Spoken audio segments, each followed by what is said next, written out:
السلام علیکم، عباد چلڈرن اینڈ فیملی کلینک سے میں ڈاکٹر فریہ شاہین قریشی۔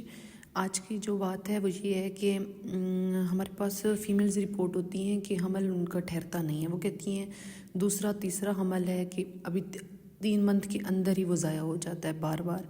تو حمل کا بار بار ضائع ہو جانا، اس میں ہمارے پاس کیا وجوہات ہو سکتی ہے؟ اس میں ایک سنڈروم ہوتا ہے، اینٹی فاسفولیپڈ سنڈروم۔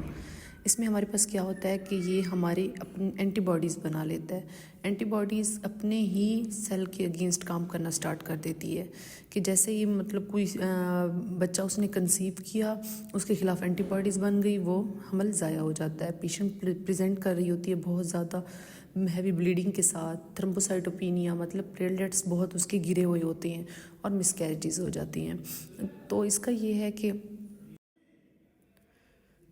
تو ان کے لیے ضروری یہ ہے کہ اپنے گائناکالوجسٹ یا اپنے ہیماٹولوجسٹ، تاکہ وہ آپ کا پراپرلی ڈائگنوسس بنائیں کہ آپ کو یہ سنڈروم ہے کہ نہیں، کیونکہ آنے والی پریگننسی بھی بہت کمپلیکیٹ کر دیتی ہے کہ مطلب میکسیمم 3 منتھس کے بعد حمل ضائع ہو جاتا ہے، وہ آگے کنٹینیو نہیں کر پاتے۔ تو آپ اپنے گائناکالوجسٹ یا پھر اپنے ہیماٹولوجسٹ سے رجوع کریں، وہ آپ کو بلڈ تھینر ایڈوائز کریں گے، جو کہ آپ کے یوٹرس بچے کو مسلسل خون دیتے رہتے ہیں تاکہ اس کا کٹ آف بلڈ جو ہے اس کو ہمیشہ ہر طرف ملتا رہے اور پریگننسی جو ہے آگے مزید پروگریس کرتی جائے۔